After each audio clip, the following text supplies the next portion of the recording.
Buenos días, buenas tardes, buenas noches. Sean bienvenidos al aula virtual de la Cátedra de Histología. El día de hoy hablaremos sobre la estructura del intestino grueso, un elemento que forma parte del tubo digestivo. Es por esto que en una primera instancia haremos una recopilación de la estructura general del tubo digestivo. Recordemos que el tubo digestivo desde el esófago hasta el conducto anal presenta cuatro capas, cuatro túnicas, que son la mucosa más interna, la submucosa, la muscular externa y la serosa o adventicia.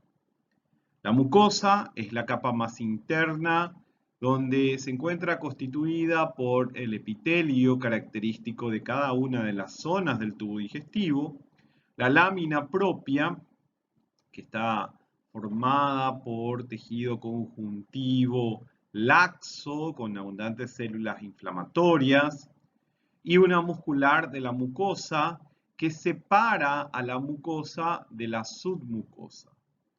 La submucosa, constituida fundamentalmente por tejido conjuntivo denso y regular, donde podemos encontrar unas fibras y células del plexo de Meissner, y más externamente encontramos a la muscular externa, constituida en general por una capa circular interna y una longitudinal externa, entre las cuales encontramos el plexo nervioso de Auerbach. Esta muscular externa, en la mayor parte del trayecto del tubo digestivo, está constituida por músculo liso. Y finalmente la serosa o adventicia, formada por tejido conjuntivo, tejido adiposo y eventualmente, cuando hablamos de serosa, un mesotelio que forma parte del peritoneo, un tejido epitelial plano simple. Recordemos que el intestino es el lugar donde ocurre fundamentalmente el proceso de digestión de los alimentos, proceso de digestión de las proteínas, de los polisacáridos, de las grasas, y donde tiene lugar, gracias a este proceso de digestión, el proceso de absorción.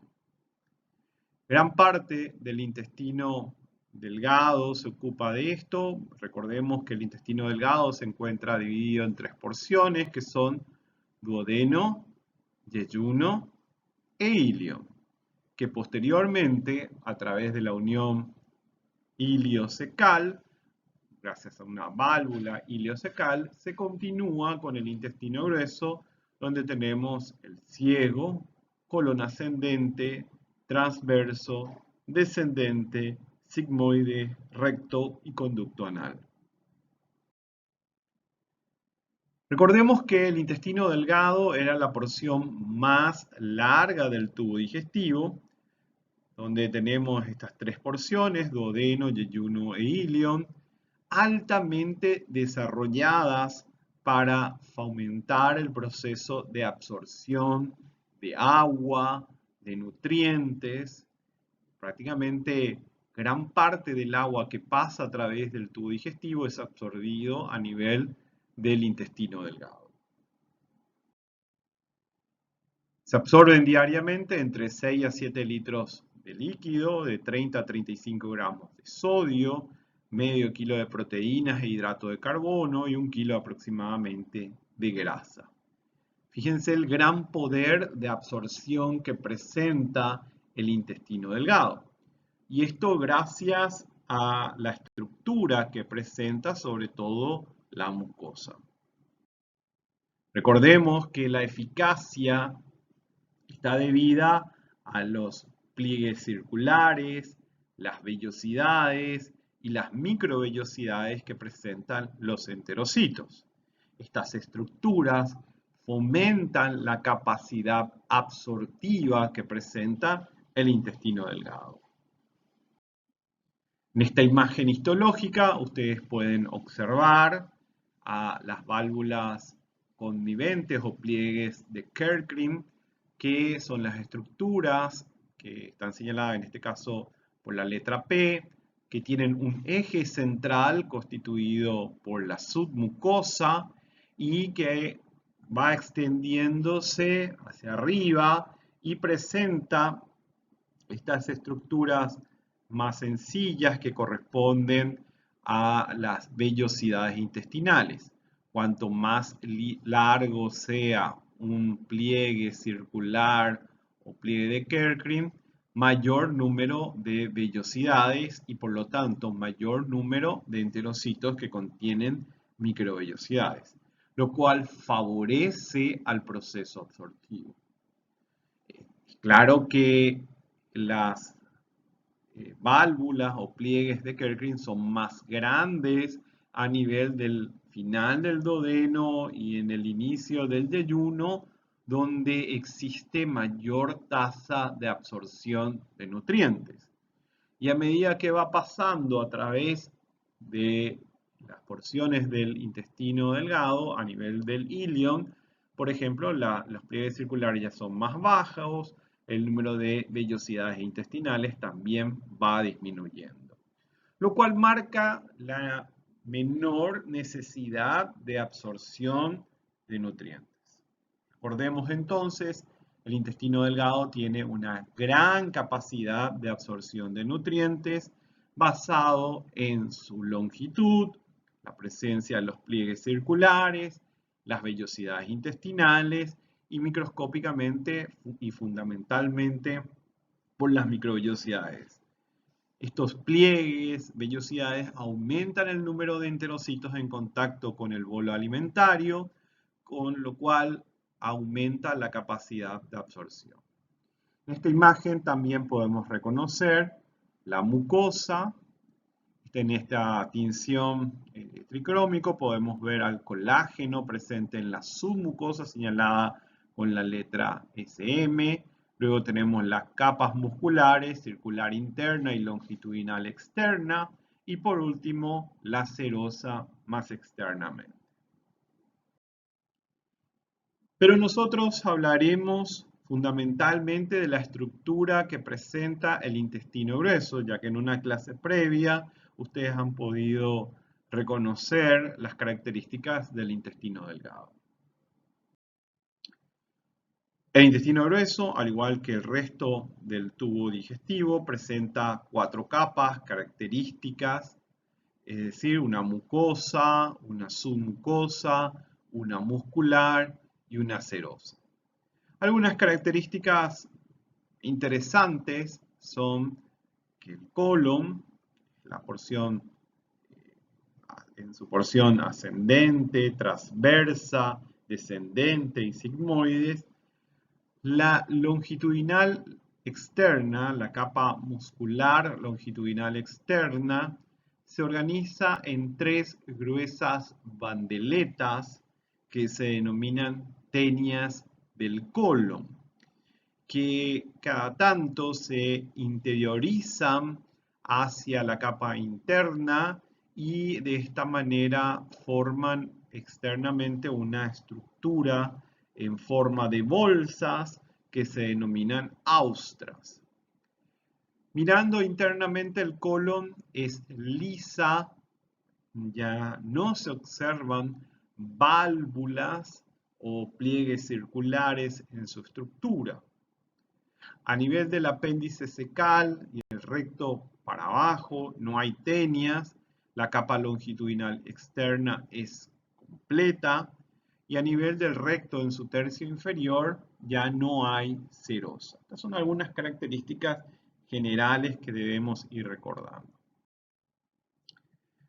Cuando nosotros observamos una imagen histológica del colon, podemos observar que la capa mucosa, como vemos en esta imagen, presenta unas glándulas intestinales o criptas de Lieberkühn, que son unas glándulas tubulares simples o tubulares rectas que se extienden por un orificio excretor hacia la superficie. No hay vellosidades intestinales, no hay pliegues circulares.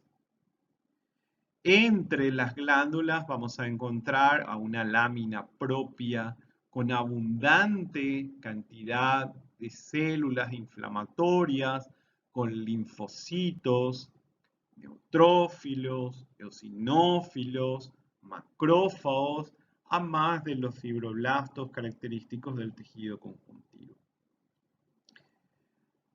La mayor parte del epitelio que conforma a este conjunto de glándulas tubulares simples son glándulas constituidas por enterocitos que tienen una capacidad de absorción prácticamente similar a la que presenta en el intestino delgado, solamente que como existe un menor número de enterocitos con respecto al intestino delgado, porque la superficie de la mucosa no presenta pliegues, no hay vellosidades, entonces claramente el número de enterocitos es menor y por lo tanto el proceso absortivo general del intestino grueso va a ser menor. Estas células no producen enzimas digestivas, como es también característico a nivel del intestino delgado. Presenta un borde en cepillo un poco menos desarrollado con respecto a lo que vamos a encontrar a nivel del intestino delgado. La submucosa es menos vascularizada.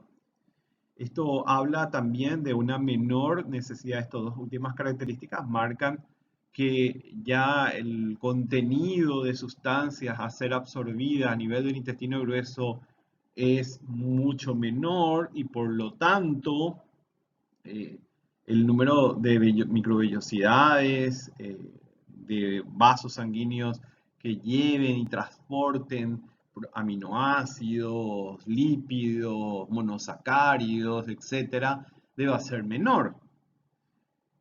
Existen plexos vasculares más pequeños y se puede observar la capa muscular longitudinal que se denomina tenia coli.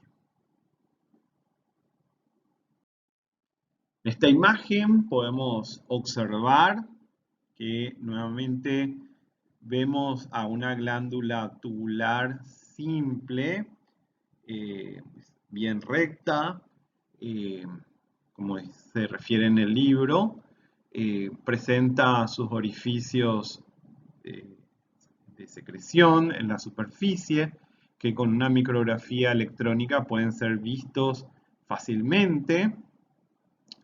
El epitelio que rodea a las glándulas es un epitelio cilíndrico, simple, con microvellosidades y células caliciformes.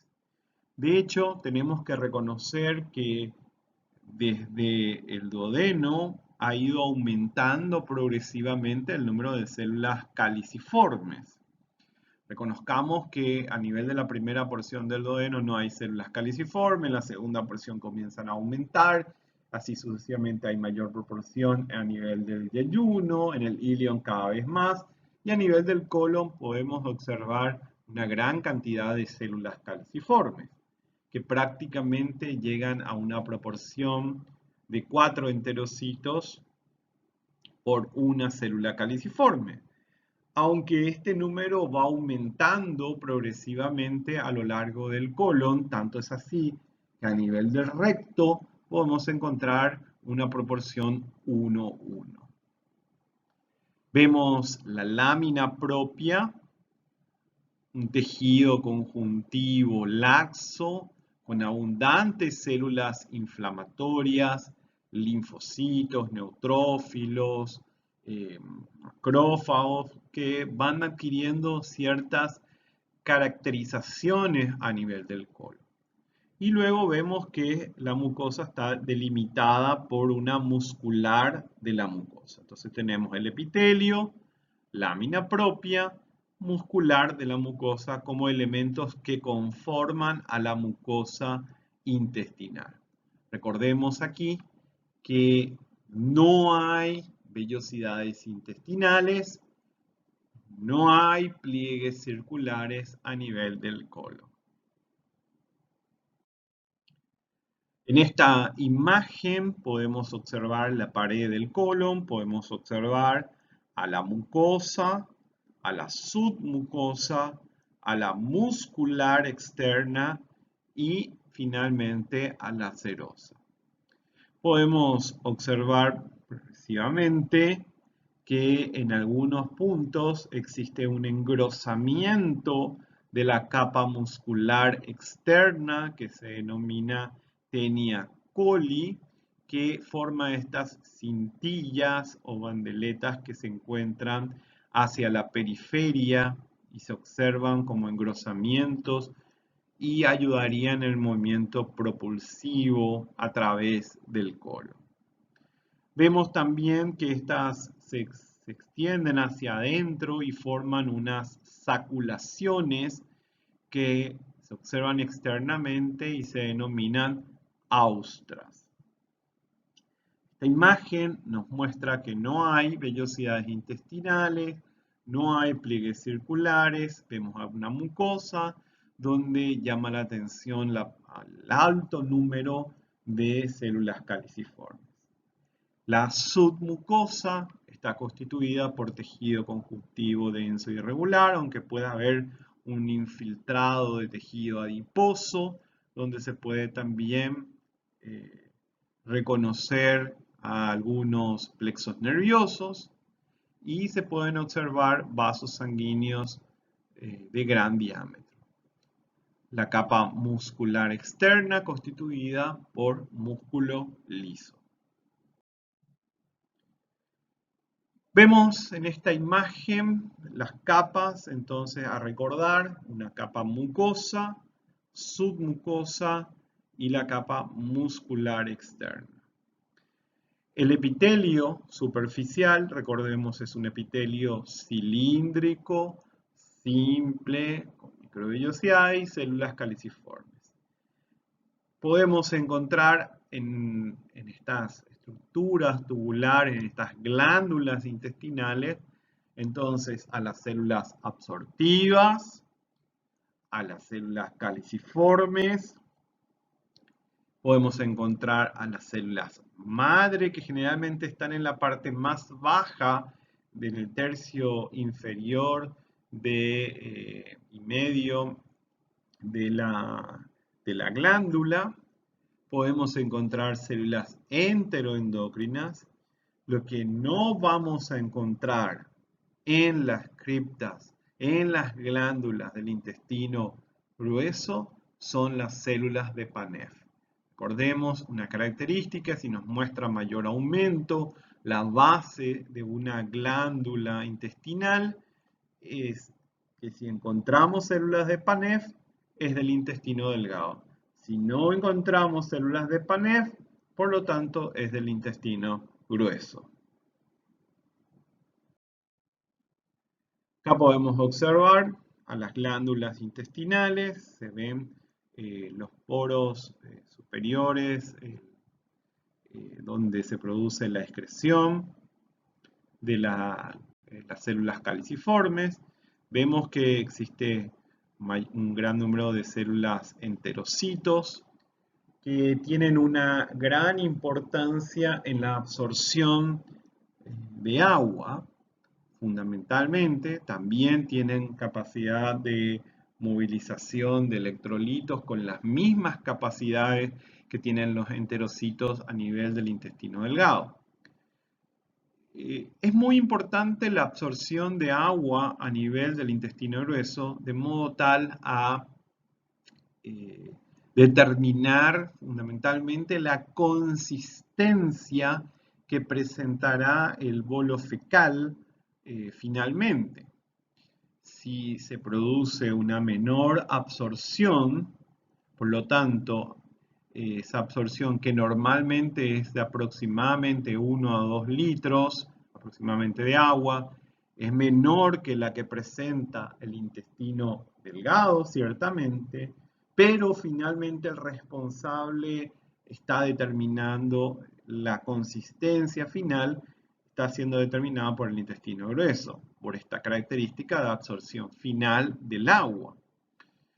Eh, Esto también, más adelante en la carrera, ustedes lo verán que está en relación también con otros fenómenos de la motilidad intestinal, fenómenos de no absorción a nivel del intestino delgado, pero uno de los fenómenos que más determina los cambios de consistencia se dan a nivel del intestino grueso. Por otra parte, las células caliciformes fueron aumentando su concentración de células y esto en relación sobre todo con la secreción de mucina, esta secreción mucosa que facilita el tránsito del bolo fecal. A medida que éste se vuelve una consistencia más sólida, debe necesitar que la superficie del intestino grueso sea más, por decir de alguna manera, resbaladiza, más lubricada para facilitar su tránsito. Es por esto que progresivamente fue aumentando el número de células caliciformes y desde el colon ascendente, donde la proporción es con los enterocitos 4 a 1, llegamos a la zona del recto donde puede llegar a ser 1 a 1. También podemos observar que existen células enteroendocrinas, ya ciertamente en una menor proporción, pero podemos observar que existen a este nivel. Recordemos que aquí lo que no vamos a encontrar son las células de Paneth. En la lámina propia, que es el tejido conjuntivo laxo que ubicamos entre las glándulas intestinales, podemos encontrar un gran número de neutrófilos, eosinófilos, macrófagos y linfocitos. Justamente estos linfocitos que ayuden dentro de la respuesta inmunitaria, ya que sabemos que a nivel de la luz del intestino existe una gran cantidad de bacterias saprofíticas que forman parte de la flora bacteriana normal, que deben estar dentro de un proceso regulatorio, fermentadoras que ayudan a proceso de degradación de ciertos alimentos. En esta imagen podemos reconocer nuevamente entonces a la lámina propia y vemos que se van formando conglomerados que forman parte de lo que conocemos como GAL, tejido linfoide asociado al tracto gastrointestinal, que se extiende desde la mucosa y puede extender hacia la submucosa en muchos casos. En esta imagen, nuevamente, podemos observar a las glándulas intestinales, vemos a la lámina propia y podemos observar a la muscular de la mucosa. Vemos la submucosa formada por un tejido conjuntivo denso y irregular. Podemos ver vasos sanguíneos. Podemos ver algunos vasos linfáticos. Hay una definición antigua de que a nivel de la lámina propia del colon no hay vasos linfáticos, pero sí podemos encontrarlos prácticamente pegados a la muscular de la mucosa y en la submucosa, con lo cual tendrían que haber mucho más superficialmente. Pero recordemos que aquí el plexo vascular y linfático es mucho menor, es menor su diámetro porque hay menor cantidad de sustancias absorbidas con respecto a lo que ocurre en el intestino delgado.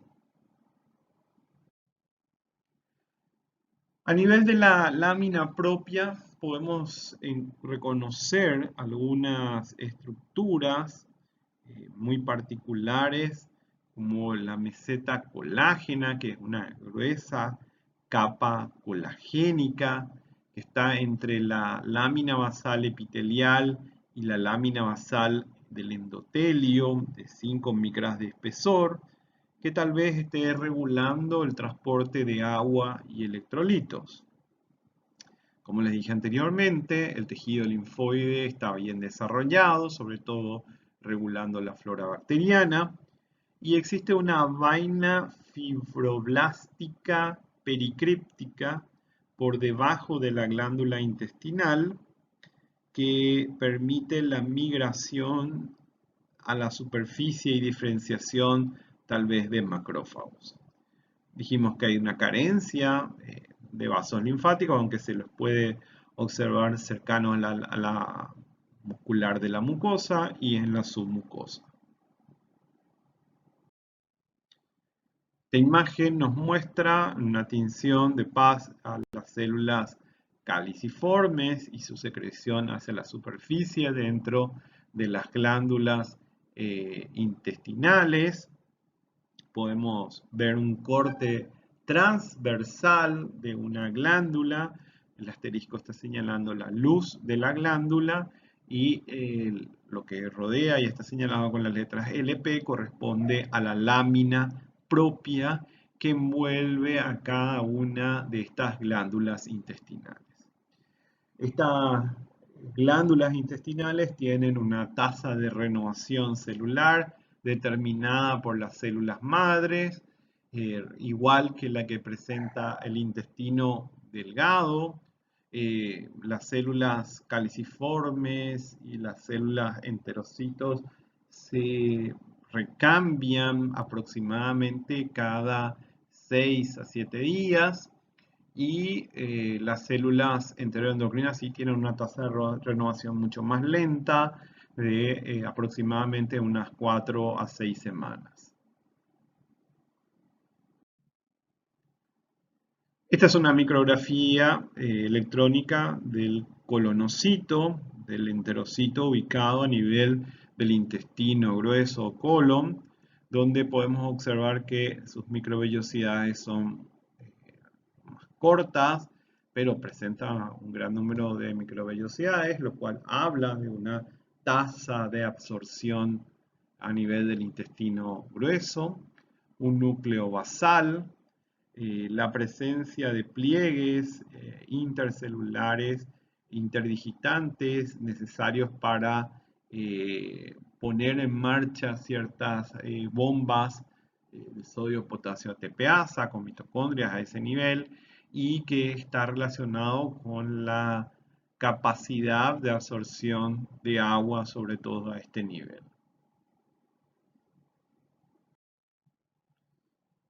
Bueno, entonces podemos observar la pared del intestino grueso, colon, donde podemos observar la mucosa, submucosa y la muscular externa, donde podemos observar estos engrosamientos característicos que presentan como cintillas, que son las denominadas tenias coli, que se observan como engrosamientos de la muscular externa, específicamente en la capa longitudinal externa.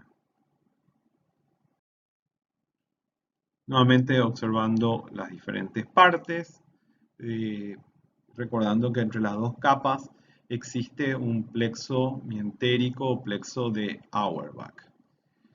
El colon presenta unos movimientos segmentados dentro de las austras y sí tiene un movimiento peristáltico total que generalmente se ve mucho más en las porciones finales del colon y está relacionado con el vaciamiento del recto y colon sigmoides durante el proceso de defecación. Dentro del intestino grueso podemos observar una pequeña evaginación relacionada con el ciego, la porción inicial del colon, que se denomina apéndice cecal. Aquí podemos observar un corte transversal del mismo.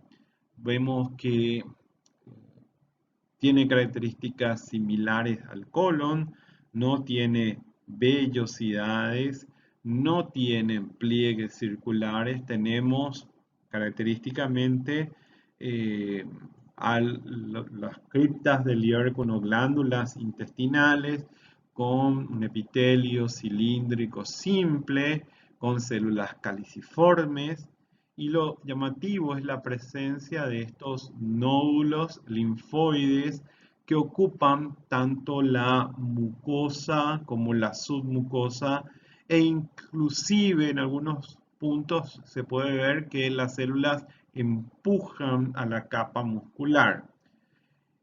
También podemos observar muchas veces que la luz está ocupada eh, por material, por el bolo fecal, a veces por parásitos, y esto genera el proceso inflamatorio porque básicamente al apéndice vermiforme, apéndice secal, se lo conoce como un órgano linfoide que rápidamente lleva un proceso inflamatorio, y como la pared es bastante fina para este proceso inflamatorio, puede perforarse y producir